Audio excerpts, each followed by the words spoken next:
105.1 New York Hip Hop and R&B. My girl is in the building, Erica Ford. Can we? I feel like we must celebrate today because there is a baton pass. Is that an actual baton? And for those like Angie, feel the baton. It's real, right? It's Angie? a real baton. It's a real baton. I don't Angie, even know right? if I ever knew what a baton was or felt Angie one. has touched the baton. And what's happening with this now? This baton is going to be the symbol of me passing the leadership of Life Camp. It says end of an era.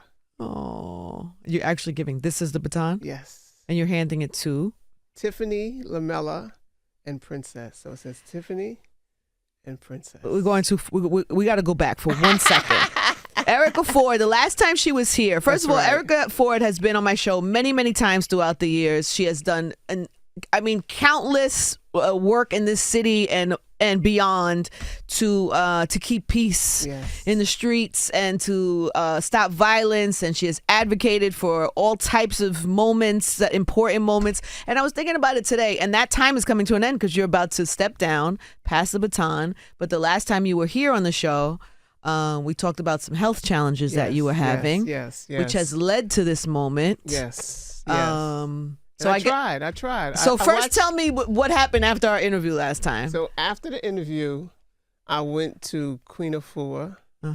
I stayed there for a month. Some of you might have heard of Queen Afua. She's a what is her term? She's a holistic healer. I know Lauren London has done a lot of stuff. Erica Badu. A lot of folks. Okay. And so I felt she brought me to a space where I felt she reached out to you?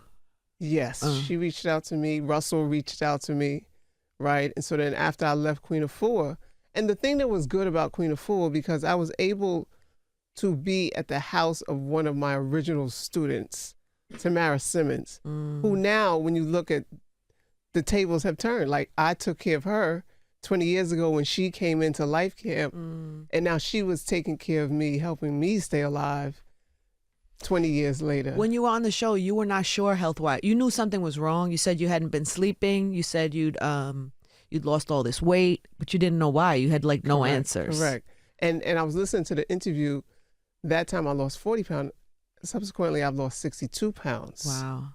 Right. And after Queen Afua, still didn't know what was wrong. So I went to Bali. And so to just rest. And I was there for a month. I was getting ready to leave. I tried to hang out with Russell one day. And hanging out with Russell is doing yoga in the morning, walking, going to the gym, doing all of these exercises, and going into that cold freezer. I totally passed out. I was thrown up all night. They had a nurse come and stay with me, and a doctor came, and the doctor said, if you try to leave now, you'll die. And she said, because the reasons why people can't see what's wrong with you is because you've totally depleted your nervous system. So a lot of times I looked at a video that they did for me. It was supposed to be a surprise for Sunday. And one of the young people said, Erica runs into the fire so that we don't get burned. And that summed it all up in my head. For 36 years, I've been running into fires so that somebody else don't get burned. And it has totally depleted my body, right? Wow. And so I just needed rest. And so I rest in Bali for 2 months, and I said I need to come back to see how I could exist with resting and working at a different level. This is an addiction. I couldn't do it. It happened for a minute. The first day when the car picked me up and was bringing me from the airport, we was driving through the hood. The police had pulled somebody over and was harassing them. I rolled down the window like I was getting ready to do something. And I could barely even stand up. And so wow, it worked for a little while. Oof. But you hear that term, you give your life to this work. You literally have given your life to this work. But I literally am not going to give my life. Well, not to your this full work. life. Yeah, no, but you've given a large part of your life. I have. I've given, and health and well-being, yes. and all. You know, you haven't given it fully. We want you here. We want you to have life left. Which is why, for all of those who say you can't pass the baton, Erica, you like this is your oh yes, you can, and yes, she needs to, and yes, she should. I have to. Yeah, I have to, and I think that I used to be caught in the phase of like feeling guilty in a sense, because it's like, who are you after you've done this work for so long? Who are you? Right? And it's like, you'll figure out the next thing. Yeah. And I gave myself permission to do nothing, to just sit still and do nothing and allow the universe to develop as it should. Wow, how's that feel? Is it It's still scary. Weird? It's scary. It's scary. We all have this thing that we like. We put a title on ourselves. Yes. Like, we're addicted. Like, we're all, and especially if you do stuff with passion, you're addicted to it because you like what. Even if it's even if you're doing things for other people, there is still something that fills you, that serves you. And so, like you say, you become addicted to it and not even taking care of yourself. Yes. I'm so happy that you have made the decision to put yourself and your health first. Yes, I mean, of course, and I'm sure you've empowered many people to continue the work. Right. And they won't do it like me. And so people don't need to go to life camp looking for what Erica did, or say Erica used to do this, or Erica this, or Erica's not there. Yeah. Right? And you got to respect new leadership. You got to respect new ideas. Because new things are allowed to happen. They should happen. It's the way, it's the universe. Evolution. Yeah, evolution, for sure. Wow. How do you feel now? Well, it's a roller coaster. It's emotional, right? It's an emotional roller coaster, but it's also a physical roller coaster because, like the lady said, if I come back and do the same thing, I'm not going to get better. And I came back and didn't do the same. I did the same thing. So do you have to get out of here? I do. I got to get out of here mentally and physically. Mentally is the most important thing. Yeah. Right? Because, unless I'm someplace where there's no service, then, I have to have the internal You want to do the work. You always just want to do the work. And that's why I come on here and talk about it, right? Yeah. Because some of your listeners see me in the airport and they be like, what are you doing? You're not supposed to be going nowhere. You gotta sit up.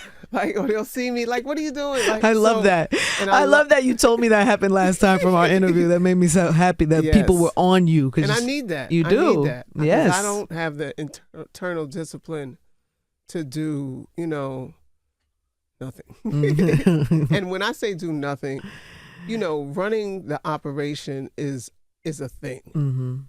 Showing up to events and speaking, that's nothing to me. That's like, you could do that. But preparing the event or making sure everything is going right and making sure that we're responding when a young person has an incident or the police situation, and it's so many situations. Yeah, it's still going on. It's so unfortunately probably for the rest of our lives. Yeah. We're going, it's going to be going on. And as Tupac said, we could light the spark in somebody to make the revolution, but we might not be here for the revolution. And I'm cool. I think I've lit a lot of sparks. You've done a lot of work, baby. This lady, Carolyn Dixon, she's a mother who lost her son, and she's just texted me and said, I would not be here if it wasn't for you in life camp. And she's like, for real, I wouldn't be here. And I, you see the look on people's face sometimes, and you see in them that they're empty. Their soul is empty. And so with me trying to give them life, it's taking from my life, because you're giving your life to other people so that they can live. And there's a lot of people that are here because of our work. That must make you proud. You got to have so much pride in that. Let go of the addiction and just sit in the pride. Sit in the pride. Let go of the addiction. Pass the baton. The baton's getting passed when? On Sunday, right? Sunday. Wow. Sunday at the gala. Oh, you're going to be so emotional. I am. Oh. I am. So the work will continue though, right? It's going to be a TRL moment. What is this that you're showing me? this is why I started, right? And so this is a lot of the folks who I grew up with, besides Biggie and Tupac, of course, but who got killed in the 80s, right? And I saw what happened to their children. I saw what happened to their families. I saw what happened to their friends who went to jail for 20, 30 years after these individuals got killed. And it led me to want to start Life Camp, to do the work of the Code Foundation with Tupac that we, talked about so many times on your show. But I brought the beginning and the end of this particular era of my life, The beginning and the baton. Yes. That is powerful, baby. Well, we love you and appreciate you, and I've said this to you 100 times, but you have done enough. Yes. You have done enough. When you get that urge and that pull starts coming and that addiction starts kicking in, just, remind yourself it's an addiction and you've already done enough. Yeah. I mean, I know it's probably so hard, but wow. It is. What a legacy. When you think about Life Camp, what are, some people might be younger, not new, new to your story, even now. What do you reflect on as the highlights or the most, or just some amazing moments of Life Camp? So what I was thinking of the other day, I was talking to this gentleman from the Department of Justice, Eddie, who, is a formerly incarcerated guy who's now working in the Department of Justice. Him even having that job, right, is something that came from our work and our activism, our conversations and advocacy to the government. And so many people are able to feed their families. So many people are able to change their lifestyles because of the infrastructure and industry that we built. So we can look at hip hop and say hip hop was built during this time. It didn't exist before this time. This work around gun violence prevention didn't exist when I first started. Right? And there was a lot of doors that I had to knock down, a lot of people that I had to curse out, and a lot of roads that we had to build for this to exist. And so I can sit and say, we did that. I did that in my lifetime, helped create an industry so that brothers coming home from jail and other brothers and sisters who most people forget about can feed their family and change the conditions in their communities. And we got Greg in the White House and so many people. We got a system here in New York City that has hired formerly incarcerated men and women to serve right alongside the police in helping keep peace in our streets. That didn't exist. It wouldn't even, they told me it wasn't going to happen. Right? So there's so many things. Our bus. The Peace Mobile. The Peace Mobile is now in other cities. Love that. It's in 5 other cities. We just partnered with a nonprofit funding agency who's going to help us put it in more cities. Senator Schumer gave us money to get another Peace Mobile. So there'll be another Life Camp Peace Mobile coming out. And I think there's so many. There's so many. I have so many just from the outside. I have so many memories of you, especially earlier in my career where I was like this, not even looking up. I was trying to, and you'd be like, hey, we need you over here. And I'd be like, okay. And you'd be like, no, we need you over here. It would be like you would smack me upside the head 10 times to express to me how important it was to be at whatever event you were doing to encourage people to have peace and whatever it was. You were just so diligent. And sometimes you'd be like, oh, okay, Erica, but then you go and you show up and you go, this is the work. This is good work. I'm happy to be here. I'm happy to lend my voice and whatever, because you're doing work that allows us to lend our voice to something you're already creating. And so many times of that with you, but then also there's just other moments. There was a moment we were at a protest. Oh yeah. It was women's. It was around the International Women's Day. I don't know. Correct. It was something. What was the march for? I don't remember even what we were marching for. But I know people started getting arrested. But I will be honest with you. When I showed up to that march, I had already been warned that people might get arrested. And at that point, I believe this was early Black Lives Matter movement. Yes. We were in that time. Yes. And it was I don't remember exactly what the meaning of the march was for that day, but I had been told we might get arrested. The cops are going to come. And I was like, I was in my I don't care. Yes. So we're going it's the right thing to do. I'll get arrested. I've never been arrested and I'm claustrophobic, but if I got to get arrested for the cause, I'm going to get arrested today. So I went there with the assumption that could happen and I'm okay with it. Yes. Aronde was so mad at me, but that's a whole other story. So then we get to the thing. Everybody sits on the cops come. They're like, you're going to get arrested. And nobody leaves. We all sit on the floor. So I'm sitting on the floor, people around me, they start arresting everybody. And I'm sitting there like, fine, here's whatever. Here come Erica Ford through the crowd. Angie, get up. Now, this is a woman who I respect so much in this space, who I would think would be the person to tell me, get arrested for the cause. She was like, Angie, get up off the floor. She was like, you don't help us in jail. You help us. You help us by going back to the radio and talking about the day and what the thing was. This doesn't help anybody. I was like, okay. I picked myself up off the floor, and then there was some of the people, even Chantel at the time, who was my assistant at the time, she got arrested. Like, mad people got arrested. You remember that? But I had that memory of you coming through the crowd to be like, arrested. Get off the floor. We're getting. Like, what is she doing? I will always have that memory of you in the middle of all of this sea of things. But there's protect Angie from herself at that time. Yeah, in that moment for sure. But there's so many moments, so many great things that you've done that I've been so happy for you to call me to be part of. So I just, you know how I feel about you. I respect you. I adore you. I'm so happy that you're taking care of yourself. And yes. We want you around for a long time. I'm gonna be here for a long time.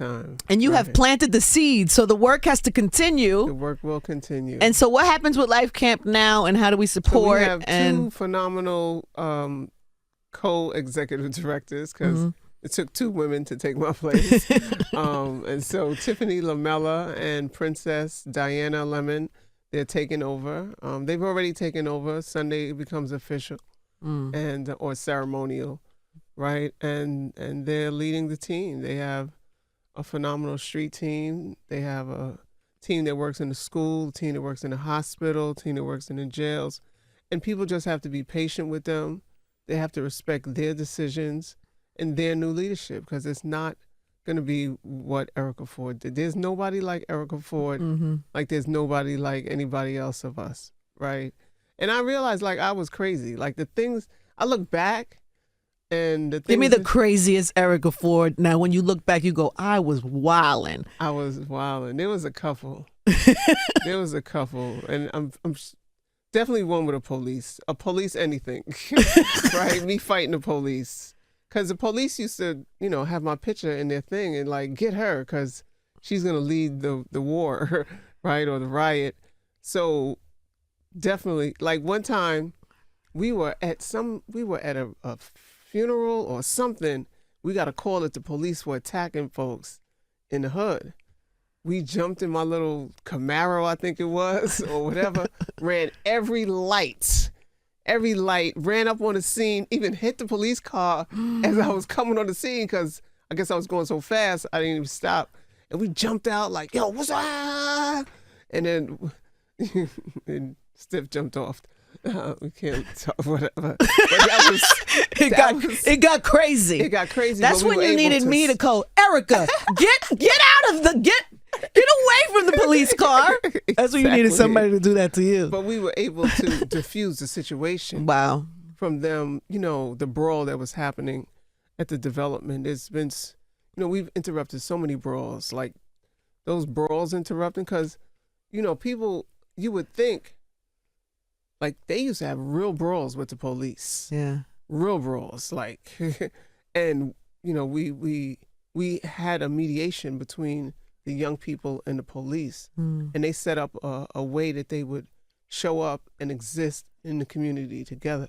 They didn't like each other, but they learned to respect each other, and it changed the relationship of that community drastically. Wow. Drastically. There was another one where and somebody just gave me the tape the other day. This is like firsthand. So there was a Zoom of all these white groups, these big, I call them the Walmart groups of gun violence prevention. And I cussed them out. And it's on videotape. It's on tape. I knew that somebody recorded it. Yeah. And no one would ever say, and then the other day, here, holy moly, here comes the tape of me. I was like, but where did this come from?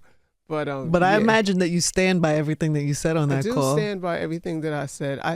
But listening to it, of course, it sounds very aggressive. Rightfully so, but probably. That was the angry peace doc, the angry peacemaker, as Deepak used to say, right? Yeah. And the reason why is because, people don't respect us. And they think that they could just walk over us and act like we're not there. And on the other side, my colleagues, right, I was the person who broke down the barrier, right? I was the one, as a young man said, that ran into the fire. So me cussing those people out was able to back them down. And so many things happened because of that. But most people won't say it was because Erica did da-da-da-da-da why we're able to do da-da-da-da-da, right? They'll just... I did this, Yeah. And then say, you see how mean Erica sounds? You don't want to work with her. She's mean. She's evil. She's angry. Work with me. I'll be able to, take care of those blacks, because these big conglomerates get funding. Now there's money in this work. Before, when there was no money in this work, didn't nobody want to do the work. Got it. Didn't nobody want to do the work. There's around you were doing the work when there was no money. Exactly. And so now people do the work to try to get the $100,000 from the big company that's the supports that they have laying on the side for said cause, right? Exactly. Yeah. Exactly. Game's changed. Yeah, and they get millions of dollars. If not, they get millions of dollars, these big organizations. Wow. To come back and give to us blacks. Got it. Right? I don't need you to go get the money from me. Give me the money directly. I don't need no inroad. I'm my inroad, right? And those who are closest to the problem are closest to the solution. So allow us in our neighborhood to resolve our issues. Word. There's great men and women throughout this nation that could do the work without you. We don't need them, right? They exist. The middleman. Yeah. Yeah. Listen, but anyway. Hey, not your problem anymore. Exactly. I was just gonna say that's the addiction right there. You can't help it. That's it. You should allow yourself a once a month consultation call with people. Other than that, you should be off the grid. So you could feed your need to serve and use what you're good at.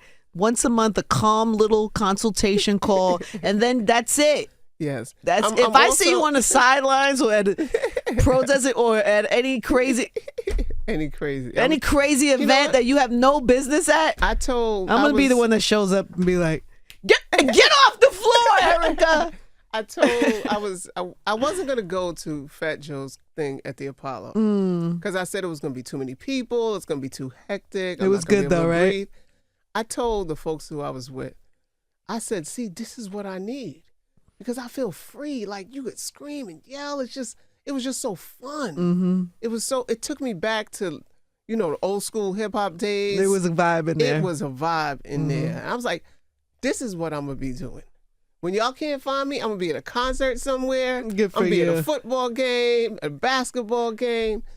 And I am going to teach other young women some of the things that I've learned. So I'm going to, as you talked about that once a month council, it will be with a group of women leaders. Oh, good. To teach and train some of the wisdom that I've learned throughout the years. I love that. Yes. So this Sunday we're at Pier 60. Can people go? Can people go? Or? Yeah, they can go on our website, buy tickets. Oh, wow. D-Nice is DJing. D-Nice is DJing. Wow. It's a sneaker gala too, right? Sneaker gala. Have your best kicks. We hopefully Flight Club is giving away the prize to the flyest sneakers. Nice. So come right. What does the ticket cost? I I don't know, go on the website. There's different ticket prices for different people's pockets. Okay, got it. You know, if you got money in your pocket, there's a price for you. If you don't have no money in your pocket, there's a price for you. We work with everybody. And it's also for a good cause. It's for a great cause. And it's also to support a legend who has done, countless work in this city that we should all lift up when we can. So I hope everybody shows up. We'll put all the information on the site and on the thing so that they Saturday go we're through. doing Gaming for Peace too. Okay. That's the thing that I was doing with Beanie Siegel. We partnered with Beans and this group that he works with, Marvin Bing. And so we're doing Gaming for Peace. So we had a competition, NBA 2K competition. 512 people competed 2 days. Oh. The top 4 will be at York College on Saturday for a $20,000 pool prize. Wow. Yeah, we got to get into gaming. Clearly. So one of them is, and then they also giving back to an organization. Yeah. From the prize. The last thing, because I just remembered that you got the license, the weed license. Yeah, that's another cannabis thing that license. Send me to. What are you gonna do with that? What happens with that? So we've been going through a roller coaster of landlords, racist landlords in New York City, who, or just, this is just such a, talk about money grab, and where's the equity? Like, it's been a challenge. That's another documentary or movie, Erica Ford on her journey to open up her retail cannabis store. The games people play. Wow. Part 1. But we are. But it still will in happen. That process. Okay. Yes. Good. They might have me smoking weed before this is finished. I don't even smoke weed. But this thing is a little hitter there might not be the worst thing ever. And the funny thing is, at the Apollo, I was like, oh, wow, this is not bothering me. I'm able to stand here with all of this smoke, and it's not bothering me. Yo, by the time I got to Queens and I got to my house, I was like, yo, what's going on? My head was spinning. I was like, you caught a contact at the Fat Joe concert? Definitely caught a contact. That's funny. At the Fat Joe concert. Yesterday's price. It's not today's price. Erica Ford, ladies and gentlemen, the amazing job well done. Thank you. We're going to post all the ways that people can support you in the description so that they know they could come out. And I know this won't be the end. We'll talk about other things on the next time you're here. Yes. Congratulations. Maybe I'll learn some golf and beat you at the golf. Yeah, good luck with that.